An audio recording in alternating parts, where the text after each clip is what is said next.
There's finally something to smile about with the New Orleans Pelicans, and his name is Derik Queen. Joe Dumars must build off of this and continue to build this team around their new star player. Let's talk about that on the Wednesday episode of Locked On Pelicans.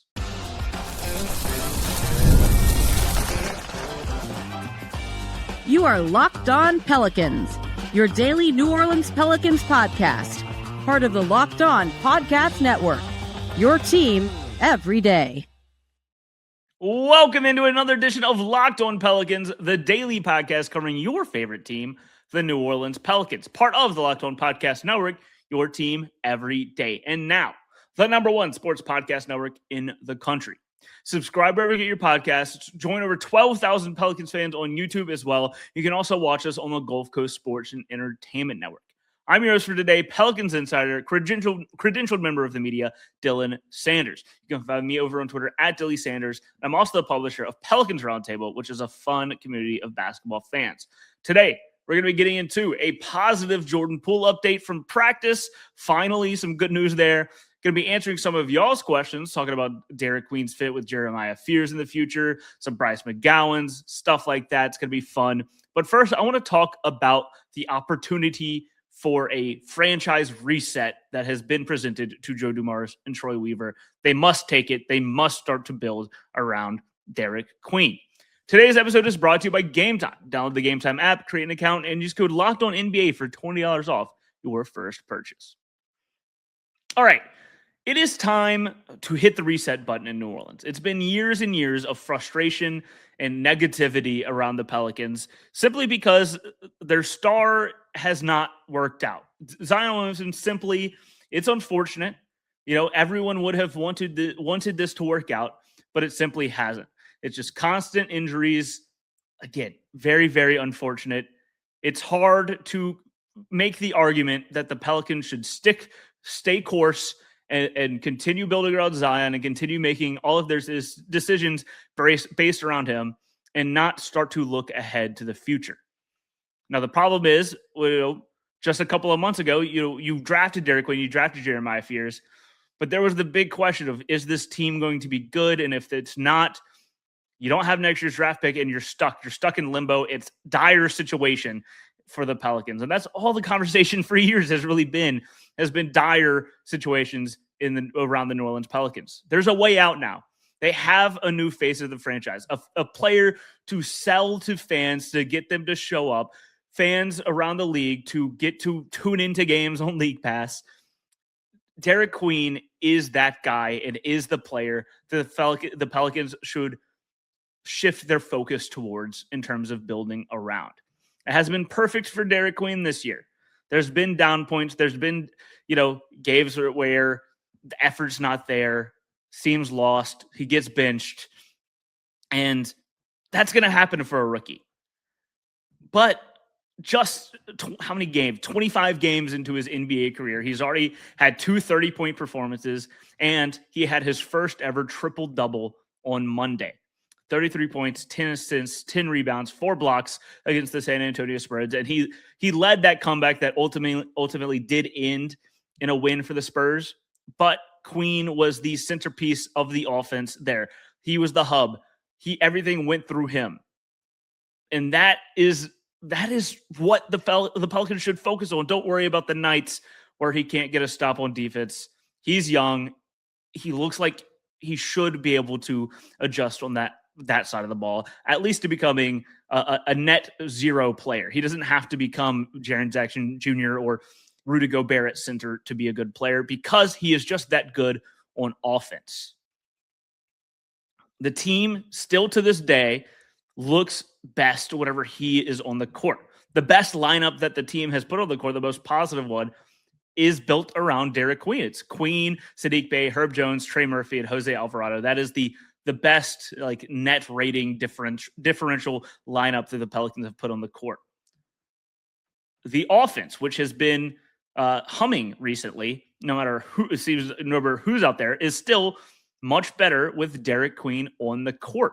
He has a +5 net rating on the offensive rating on his minutes on the court for total this season, not just in the nights where everything seems to be working.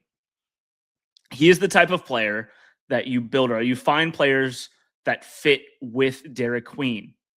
Enough of the, oh, well, how's he going to work with Zion? That should not be the worry for the Pelicans anymore. It's who works with Queen. How do we get more defense around Queen? How do we get more shooting around Queen? How do we get players who can cut, who can, take advantage of how Derik Queen sees the game?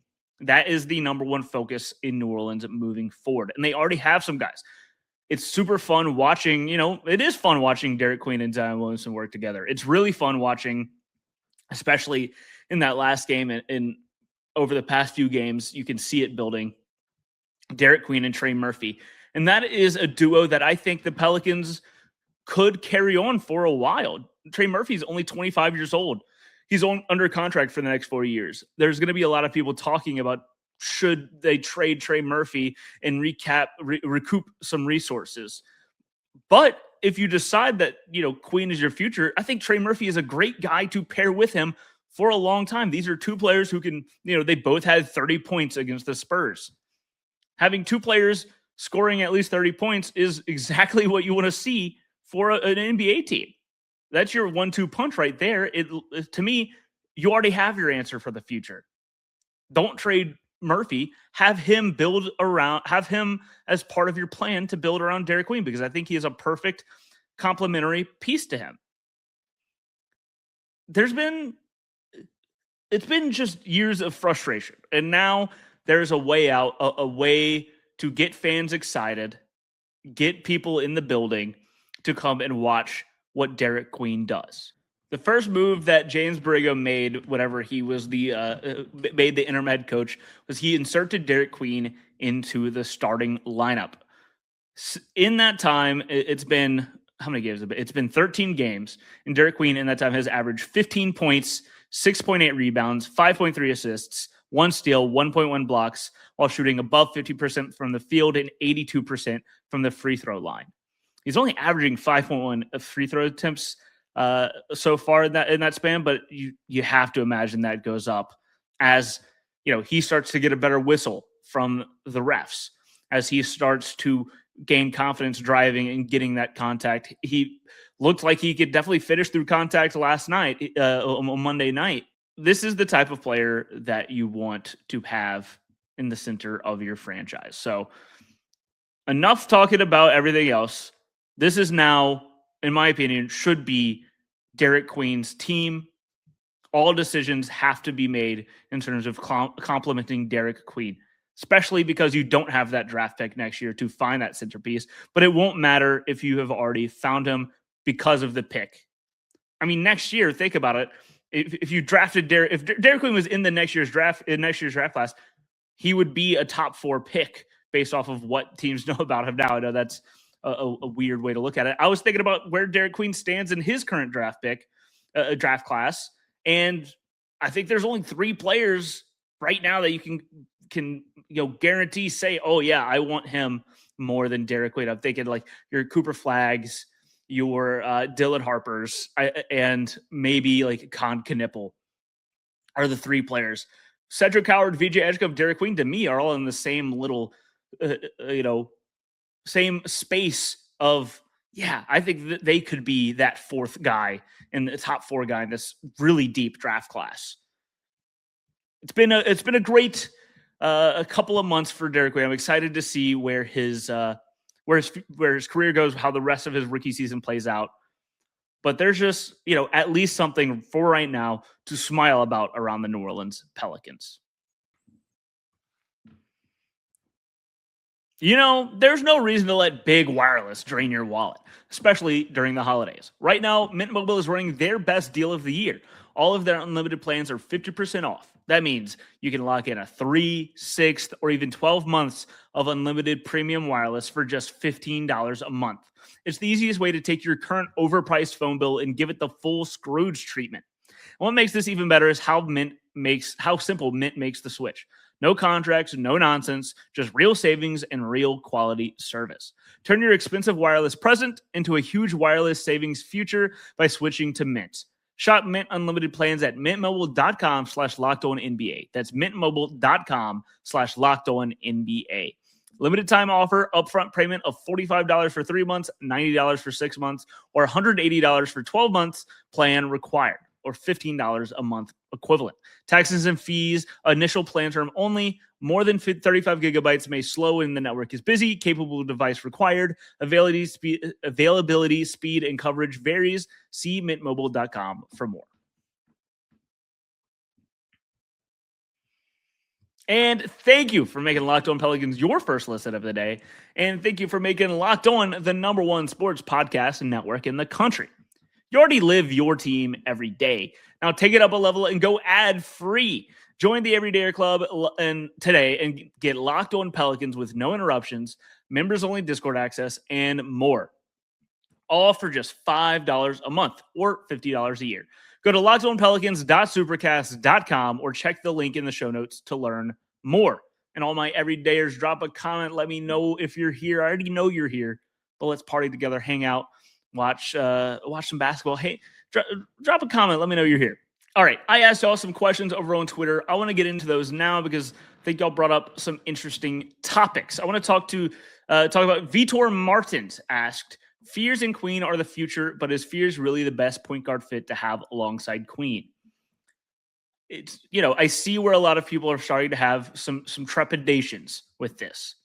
Jeremiah Fears isn't the best creator. He isn't the best playmaker right now. And he's a bit undersized and gets targeted on the defensive side of the ball very often. The same can be said for Derik Queen at the 5 spot. He's not the best defender. But what Derik Queen does, I think, picks up a lot of what Fears is lacking in terms of that playmaking ability. There was a great point against the Spurs where Jeremiah Fears made the quick decision to pull up and shoot a 3, something that you would have seen him pass on even just a couple of games ago. You're starting to see that develop for Fears, and I think that is going to be crucial to have him work alongside Queen. Because I'm thinking of teams that are like the Houston Rockets are not really they're surviving without elite point guard creation, playmaking play right now. The Denver Nuggets, they run everything. Well, the Houston Rockets are able to do that because of Alper and Şengün running that offense, making the decisions for the point guard. Nikola Jokic does the same for the Denver Nuggets. I think Jeremiah Fears could become a Jamal Murray type player, where Jamal Murray is playing like an all-star right now and has gotten better at playmaking, but he's more of a scorer than the facilitator over in Denver. And I think that is where you have to look towards the mold. You have to build around Derik Queen and Jeremiah Fears to answer for their deficiencies, because I think they can be answered for. Other teams do it. This isn't, there's a path forward where you build around these two and have them work in tandem by adding players that do the other things better. Their minutes together aren't perfect right now because A, they're both rookies, and B, this is not a team built to accommodate them right now. But as we were talking about in the previous segment, I think you can and should start to build around them, see what you can get to complement them, because they're both just super talented. They're both under 21. As about Jeremiah Fears just turned 19. Derik Queen's about to turn 21. This is a very exciting young core for your team. You must seize the opportunity and do everything you can to help them succeed together. Because, man, it'd be so exciting if it does. All right, and while we're talking about a little bit about Jeremiah Fears, let's talk about him a little bit more. Mark Woods Jr. asks, what role/minutes allotment best suits Fears, Murray, Poole, and Alvarado when the team is fully healthy? Man, fully healthy, and the New Orleans Pelicans is not something that they don't get put in the same sentence very often. But, man, you look at all the talent in that group, and it would be awesome to wonder what it would look like when they do finally get fully healthy. But I actually think the best answer would be to not worry about that and trade either Dejounte Murray or Jordan Poole. Jose Alvarado is averaging 22.5 minutes per game this year. In that scenario, I do think that he does see the biggest hit in terms of play time, but he is so important to what this team does off of the bench. He is the spark plug. He's an energy piece. He is a great player to have on the bench. He's a great leader there. You can't take him off of the court, out of the game plan, at least how the team looks right now. But he does become the first casualty of minutes in that group of four. So I would prefer to have like Murray or Poole traded and worry about it a little bit less, give back some assets. Right now, I lean towards trading Dejounte Murray. I think he gets a little bit more, but we'll see about that whenever he gets healthy. If those four are together, I think you start Fears with Murray. We were just talking a second ago about how Fears needs some defensive help. Dejounte Murray is a great defender. That is an aggressive, fast backcourt that I think can work together, especially if Fears becomes a better shooter. I think those two work together because of the defensive help that Murray will bring to the backcourt. I think you do have to have, in that situation, Jordan Poole come off the bench. Sorry, Poole fans, if you're listening. I am a huge fan of Jordan Poole, but I do think you can't right now play Jeremiah Fears and Jordan Poole together very often and hope to get any stops on the defensive side of the ball. And right now, the Pelicans need to figure out how to close the loop with defense. Close the lid. At least come up with some stops. It'd be fun to see on offense, but on the other side, too much of a question mark right now. I would still start Jeremiah Fears because, like I said, he's the future. He is who you need to build the confidence in and get that. But I think Jordan Poole, you still play like 30 minutes off the bench. You can get him on the court a lot. It's just about staggering who you play together. So I think you start Fears, start Dejounte Murray, have Poole and Alvarado come off the bench, and then trade one of them and then redistribute those minutes towards the other one. I think that is the best outlook moving forward. And that is, man, imagine having Jordan Poole come off the bench right now compared to what the Pelicans have right now. It'd be awesome to have that type of talent as like a sixth man. We've seen the sixth man thing work for Jordan Poole. He was able to be the lead of the offense, and it looked good at times in Washington. But I don't think that is where teams find the best winning combination, especially with Jeremiah. I think you could start Jordan Poole and Dejounte Murray together more than you could start Fears and Poole. But right now, Fears is the future of this team, and you have to let him get those minutes ahead of Jordan Poole, especially whenever the team is not winning. Who Dat Boss asks, can the relationship with Zion and the Pelicans be fixed? I can't comment on the state of the relationship between the two parties just because, I'm not going to do any reporting here.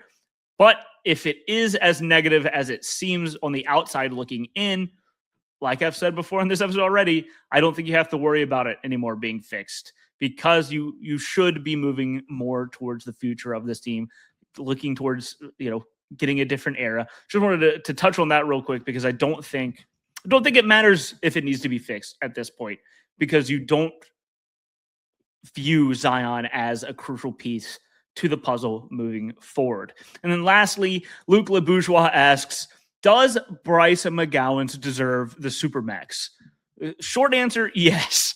Longer answer, no, maybe not a Supermax, but I do want to talk about Bryce McGowans because he is someone who has worked his way. He's on a 2-way contract and should be in the longer-term plans for this team as a bench piece. He does a lot on the offensive side of the ball. He can give you 1 or 2 threes a game. He can cut. He can defend. He has looked like a much better player than I would have expected. And if you start moving pieces around the trade deadline, I think you prioritize giving Bryce McGowans minutes down the stretch.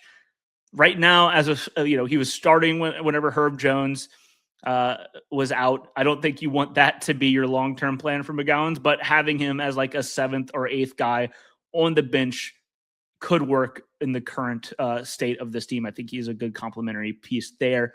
I wanted to give him a shout out because I think he deserves it. He's played really well.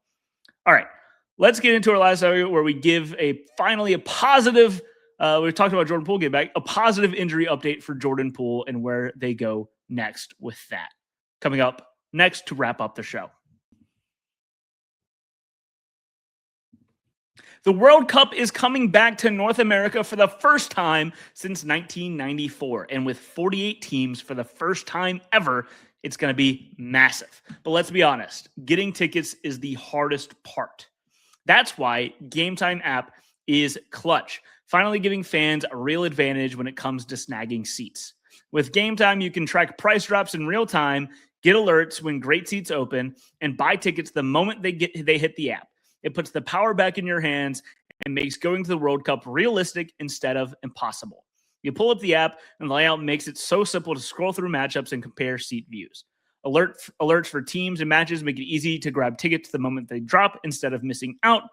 So take the guesswork out of buying World Cup tickets and every match, concert, or event with Game Time. Download the Game Time app, create an account, and use code LOCKEDONNBA for $20 off your first purchase. Terms apply. Again, download the app, make an account, and use code LOCKEDONNBA for $20 off. Swipe, tap, ticket, go, Game Time.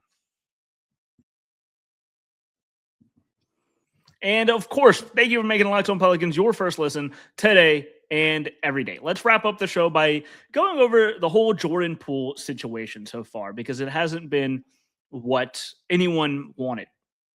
I know they traded for Jordan Poole this offseason. It was, a rebirth of the offense, replacing CJ McCollum, moving in a different direction. This was a young player who already has a championship, experience. He's only 26. He could shoot. He knows what to do. He knows how to win. And he knows how to be part of a winning organization. He had 7 games before he got hurt. And that 7-game sample size is not really what you were hoping for. So far this season, he is averaging 17 points, 1.7 rebounds, 3.4 assists, 135, 33, and 97 shooting splits. Not the efficiency you want to see, but nothing worth freaking out about, because I think that a lot of people were like, man, this doesn't look good. Nothing was looking good for the New Orleans Pelicans. That's why Willie Green got fired. They moved into a different direction. Nothing was working. It can't all be placed on Jordan Poole for the slow start. The defense needs to be better. The offense needs better shot selection, all that. But he was, again, finding his footing in a new franchise. 7 games is a small sample size to make up a decision.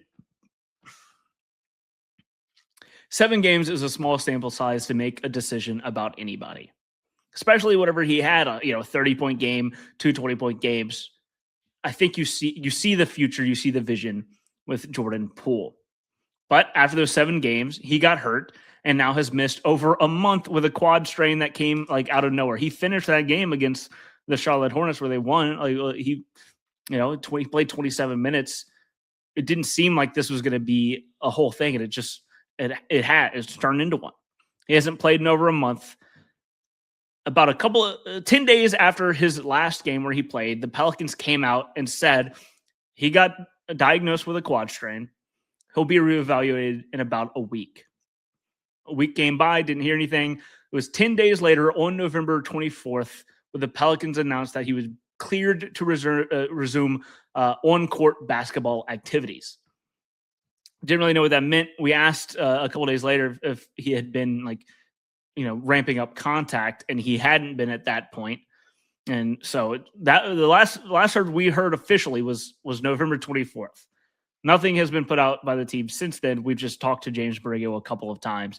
And then now, December 9th, James Borrego gave, I think, the best update yet.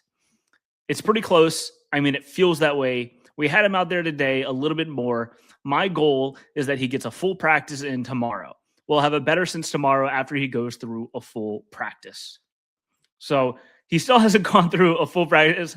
It's so I really want to know more about what has gone on, why it's been taking him so long to get back. But of course, quad strains are nothing to laugh at. If he can't play, he can't play. There's no question in my mind that Jordan Poole wants to be out on the court. This is not like a him decision to oh man, I'm just gonna sit back and not play and relax. You can tell that he wants to play. During downtimes, I'll use this last game against the San Antonio Spurs. He was sitting there underneath the basket and just kind of shooting and hooking him in under the basket, making shots just during a timeout break. He wants to be back out on the court. it's good to see him back in practice. I'm going to be really interested to hear after practice on Wednesday, if he got that full practice, how it looks moving forward. Because I'm really curious to see what it looks like with him back on the offensive side of the ball. It's been completely different. The things have been completely changed since Jordan Poole left that game. Willie Green got fired, James Borrego took over, and now I think things fit Jordan Poole much better. It is a faster paced game. And the biggest thing that the New Orleans Pelicans have needed is 3-point shooting. If there's one thing that Jordan Poole is going to bring to your game, it is better 3-point shooting. He is averaging, when healthy this season, he is averaging 8.4 attempts per game. That will definitely help out the math equation, as James Borrego put it today, the math equation that the Pelicans are currently losing with Jordan Poole at the 3-point line. Just that volume added will help. And then, of course, I think he's definitely a better shooter than the 33.9% of makes that he's had so far this season. Small sample size. I think it'll look a lot better now. I'm excited for Jordan Poole to finally get back, and it looks like it's not going to be too much longer until that happens. Thank you for tuning in today to Locked On Pelicans. Make sure you subscribe and follow Locked On Pelicans so you get all the latest episodes. You can find me on Twitter at Delete Sanders, and let me know, did Locked On Pelicans make your Spotify Wrapped? If it did, tag us on social media, let us know, and we'll give you a free month of our new Every Dare Club where you get the show ad-free. Thank you for making us your first listen. Make your second listen NBA Game Night. We're on Locked On NBA, or our first ever 24/7 national NBA YouTube channel. Thanks for listening.